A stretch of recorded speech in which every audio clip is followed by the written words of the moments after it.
Bonjour à tous, bienvenue en Martinique sous ce cadre assez idyllique pour l'essai de ce petit SUV, le Suzuki Jimny. Alors Suzuki reprend les ingrédients qui avaient fait la réussite du premier modèle lancé en 1998 et qui avait connu un assez franc succès. Malgré son gabarit assez atypique et à moindre mesure une certaine concurrence avec le Toyota RAV4 à l'époque.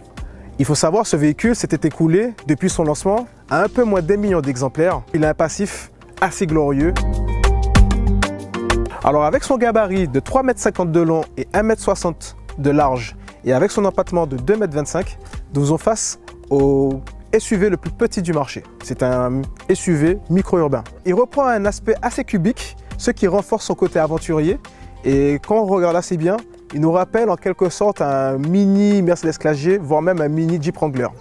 Mais il faut savoir que ce côté cubique a ce côté fonctionnel pour pouvoir attaquer des sentiers battus, car il a des angles d'attaque propices pour passer des chemins hors du commun.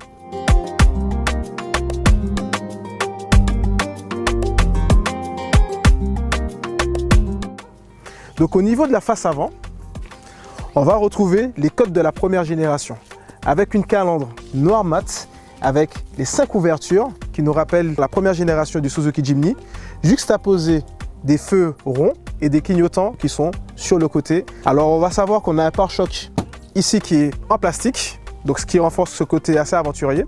Et sur le côté, en fait, on va avoir du coup des bas de caisse aussi en plastique. On va aussi avoir des passages de roues en plastique. Et sur notre modèle d'essai, nous avons une montre en 15 pouces. Alors sur ce véhicule, on a une garde au sol qui est de 210 mm. Donc c'est un véhicule qui peut attaquer des chemins discornus assez aisément. Alors comme à l'avant, à l'arrière, on a ce petit rappel de la précédente génération avec des feux qui sont intégrés au niveau du pare-choc, lui aussi en plastique. Et on va retrouver cette roue de secours qui est posée sur la porte du coffre, qui là n'est pas un haillon, mais bien évidemment une porte. Côté aspect pratique, si vous êtes garé sur des places qui sont assez étriquées, ça va être un peu compliqué. Mais bon, quand on veut un SUV qui fait vraiment 4x4, on accepte aussi ces petits défauts. Alors ce véhicule, il faut savoir qu'on peut l'habiller de pas mal d'accessoires que vous pouvez retrouver en concession. Donc au niveau de l'avant, vous pouvez habiller le pare-choc avec un bumper en aluminium. Vous pouvez même changer cette calandre pour avoir le sigle où c'est marqué en toutes lettres Suzuki. Juste en bas sur ce véhicule, ce qui est super intéressant et qui accentue encore ce côté 4x4, c'est qu'on a un attelage au niveau de l'avant pour pouvoir tirer le véhicule en cas de blocage. Sur le toit, on pourrait avoir des barres de toit. Et sur le côté, on pourrait avoir aussi une jupe latérale en aluminium. Et à l'arrière, on va retrouver ces petits anneaux d'attelage et vous pourrez même mettre un pommeau d'attelage pour pouvoir tracter un chariot et mettre un bouclier de protection pour le différentiel. Et au niveau du pneu, vous pouvez aussi le couvrir avec des housses Suzuki.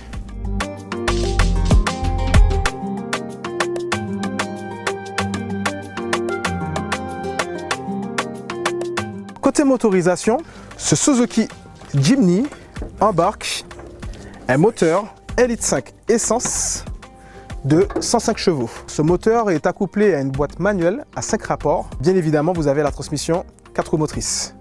Alors la marque affiche une consommation de 7,7 litres au 100 en consommation mixte pour un réservoir d'une contenance maximale de 40 litres. Donc c'est un petit moteur, vu le gabarit du véhicule, en plus qui pèse 1 tonne, donc honnêtement il fait l'affaire pour ce style de véhicule.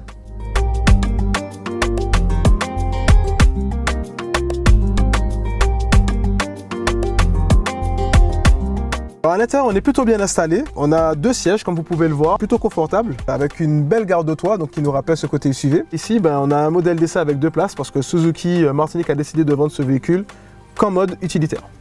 Ce Suzuki Jimny a pour vocation d'être basique, simple et efficace. Il a des aspects assez rustiques et on le retrouve à l'intérieur avec des matériaux et un design assez basique. Donc vous pouvez voir au niveau du tableau de bord à l'avant, des contours et kilométrage à aiguille. On aura juste un petit écran central qui pourra nous afficher du coup l'autonomie, la consommation en carburant, les panneaux d'affichage et aussi la distance parcourue. Alors au niveau des rangements, donc on aura juste ce panneau pour pouvoir se tenir au niveau du passager avec une petite boîte à gants, des petits rangements au niveau des contreportes, du plastique dur un peu partout Et pas de révolution, ici on aura un poste autoradio CD, Bluetooth et MP3. On va avoir ici les commandes de clim qui sont manuelles. Ici on aura des lève-vitres électriques avec ici quelques options du véhicule, c'est-à-dire l'aide à la descente. Ici on va avoir une prise USB et ici on va avoir un allume-cigare 12 volts. Ici on va avoir notre boîte de vitesse 5 rapports et juste ici c'est la commande qui permet de passer en 2 roues motrices, en 4 roues motrices et en 4 roues motrices lents. Et ici, on va avoir 2 petits boutons qui nous permettent d'avoir des sièges chauffants, conducteurs et passagers. Alors au niveau des aides à la conduite, ici, donc on aura l'alerte de franchissement de ligne, on aura aussi l'alerte de collision pour le véhicule qui nous précède et on aura l'ESP qui est ici désactivable. Alors au niveau du coffre, comme je vous l'avais dit, on a une ouverture en porte et pas en haillon. Et ici, vous avez pas mal de contenance avec 865 litres. Ici, nous avons une prise USB de 12 volts comme à l'avant. Et avec, comme vous pouvez le voir, une grille de protection pour empêcher les mouvements du remplissage de coffre vers l'avant.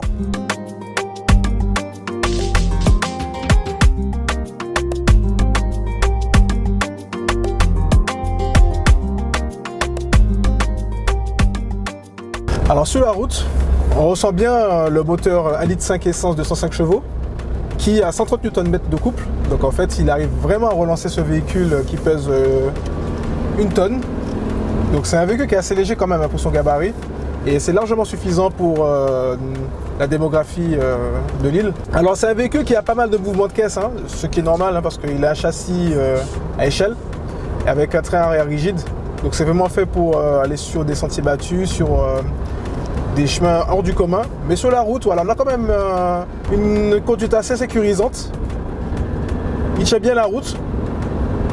On va pas prendre des virages fortement parce que c'est pas son domaine de prédilection. Mais voilà, il relance assez bien. En plus, en ayant les 4 roues motrices activées, on a le couple disponible un peu plus rapidement.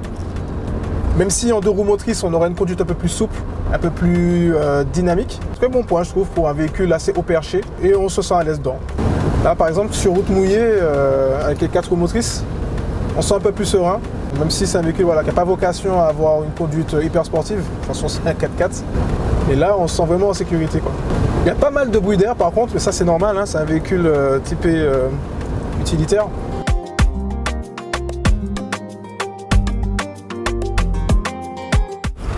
Alors là, on est vraiment sur des chemins tout terrain.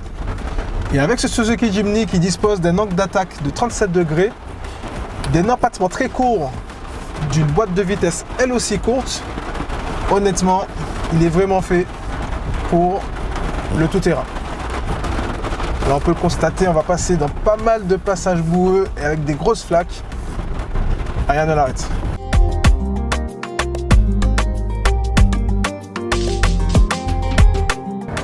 Donc là, on va pouvoir activer l'aide à la descente. Et là, le véhicule va descendre tout seul en gérant le freinage du véhicule. Et nous avons juste qu'à bien diriger le véhicule. Vraiment, il passe vraiment partout. Il a des angles d'attaque de folie pour son petit gabarit.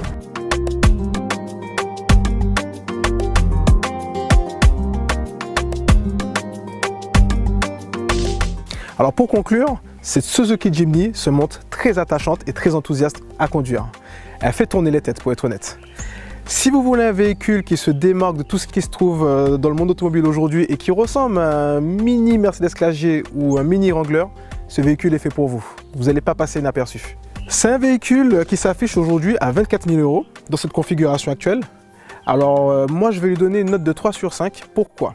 Malgré de nombreux points pratiques qu'il a pour le off-road, je trouve qu'il manque quand même quelques petits aspects pratiques. Aujourd'hui, en 2022, il nous faudrait quand même un petit écran avec une connexion Apple CarPlay ou Android Auto qu'on retrouve un peu sur tous les autres véhicules. Mais voilà, c'est un véhicule qui joue aujourd'hui le côté rustique, il l'assume. Côté 4x4, donc voilà, ce côté aventurier, et là, vous en aurez pour votre argent. Alors merci de nous avoir suivis et on va aussi remercier Suzuki pour l'essai de ce Suzuki Jimny. Et n'hésitez pas à vous abonner sous la chaîne Ouvango et on se retrouve très bientôt pour de nouveaux essais.